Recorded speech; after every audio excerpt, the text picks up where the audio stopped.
Saudara, kami akan paparkan sejumlah data terkait DPR RI dan juga pelantikan wakil rakyat hari ini. Ada 8 partai politik, saudara, yang lolos ambang batas parlemen dan berhak mendapatkan kursi DPR untuk periode 2024-2029. Kita akan lihat, menjadi pemenang pemilu adalah PDI Perjuangan. Meskipun dibilang katanya PDI Perjuangan itu kalah di Pilpres, tapi ternyata menguasai Senayan. PDI Perjuangan punya 110 kursi. Dengan perolehan yang terbanyak ini kemudian disusul oleh Partai Golkar dengan 102 kursi. Setelah itu ada partainya presiden terpilih nih, Partai Gerindra, ada 86 kursi. Setelah itu di urutan keempat dengan perolehan kursi terbanyak adalah Partai Nasdem.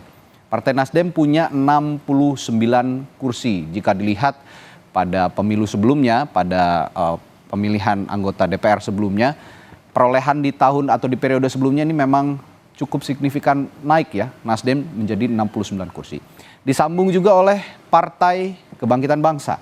Partai Kebangkitan Bangsa punya 68 kursi yang duduk di DPR.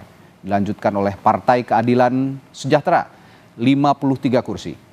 Selanjutnya ada Partai Amanat Nasional, 48 kursi, dan terakhir ada Partai Demokrat, yakni 44 kursi.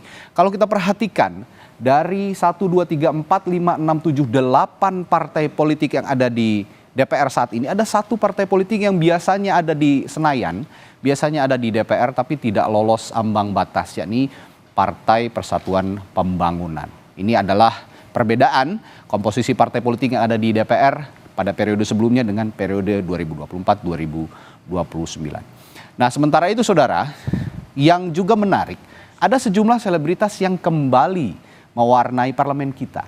Ada wajah baru, tapi ada juga beberapa wajah lama yang bertahan mendapatkan kesempatan jadi anggota DPR RI periode 2024-2029. Yang pertama, ini ada Kang Dede Yusuf, atau nama aslinya Kang Dede Yusuf ini adalah Yusuf Macan Effendi. Selebritas yang satu ini sudah beberapa periode menjadi anggota DPR. Masuk dari Partai Demokrat melalui daerah pemilihan Jawa Barat 2. Dengan suara yang diperoleh pada pemilu 2024 lalu, 210.179 suara. Dede Yusuf adalah pria kelahiran Jakarta 14 September 1966, sehingga pada saat dilantik hari ini, Dede Yusuf berusia 58 tahun. Nah, selanjutnya kemudian ada musisi kawakan Dhani Ahmad Prasetyo, atau yang kita sapa dengan Mas Ahmad Dhani biasanya. Ini berangkat dari Partai Gerindra dengan Dapil Jawa Timur 1. Nah, ini suaranya juga cukup signifikan, konon yang terbesar di dapilnya. Mas Ahmad Dhani ini punya suara 134.227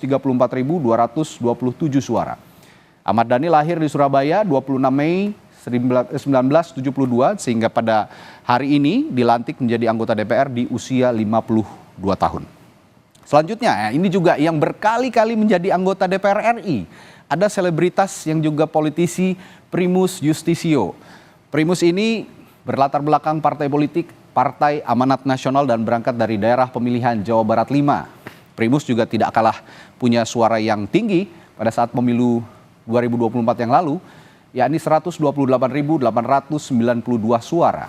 Primus lahir di Jakarta 17 Agustus 1975, sehingga hari ini pada saat dilantik Primus berusia 49 tahun. Setelahnya, ini juga berkali-kali menjadi anggota parlemen, selebritas yang satu ini, Rachel Maryam. Rachel Maryam ini adalah kader Partai Gerindra yang maju dari Partai Gerindra di daerah pemilihan Jawa Barat 2 dengan suara 114.749 suara pada saat pemilu legislatif 2024 yang lalu. Rachel lahir di Bandung 20 April 1980 dan hari ini berusia 44 tahun ketika dilantik menjadi wakil rakyat. Selanjutnya ada Rieke Diah Pitaloka. Nah, yang ini juga cukup lama dan senior. Mbak Rieke atau Teh Rieke, karena orang Sunda saya memanggilnya Teh Rieke, ini berkali-kali menjadi anggota parlemen dan selalu lantang menyuarakan suara konstituennya di parlemen. Berangkat dari Partai Demokrasi Indonesia Perjuangan, Rieke maju di Dapil Jawa Barat 7. Nah, suara yang diperoleh pada saat pemilu legislatif lalu adalah 94.201 suara. Rieke lahir di Garut 8 Januari 1974 dan berusia 50 tahun pada saat dilantik hari ini. Ada juga petahana yang lain, komedian Eko Patrio yang berasal dari Partai Amanat Nasional. Mas Eko ini juga tidak main-main, beberapa kali menjadi representasi rakyat di parlemen dan menjadi petinggi di Partai Amanat Nasional. Mas Eko maju dari PAN dan dapil atau daerah pemilihan DKI Jakarta 1 dengan raihan suara di pileg lalu 93.673 suara. Mas Eko lahir di Jakarta 30 Desember 1970 sehingga hari ini berusia 53 tahun saat dilantik. Ada juga, ya kalau tadi saya sudah sempat ungkapkan suaminya, ini istrinya yang lebih dulu menjadi wakil rakyat sebelumnya. Ada Mulan Jameela yang juga lolos di DPR. Berangkat sama dengan partai politik yang mewakili suaminya, yakni Partai Gerindra. Di Dapil Jawa Barat 11, Mulan Jameela ini kemarin berkontestasi di Pileg dengan suara 83.526. Lahir di Garut 23 Agustus 1979 dan hari ini Mulan berusia 45 tahun saat dilantik. Nah, ini ada selebritas baru yang masuk, yang juga terkenal, punya lagu-lagu yang memorinya diingat banyak orang, adalah Melly Goeslaw. Melly Goeslaw ini berangkat dari Partai Gerindra di Dapil Jawa Barat 1 dengan suara 75.369. Lahir di Bandung 7 Januari 1974, berusia 50 tahun pada saat dilantik hari ini. Dan saudara, itu tadi beberapa selebritas yang berkali-kali masuk di parlemen, tapi juga ada yang baru.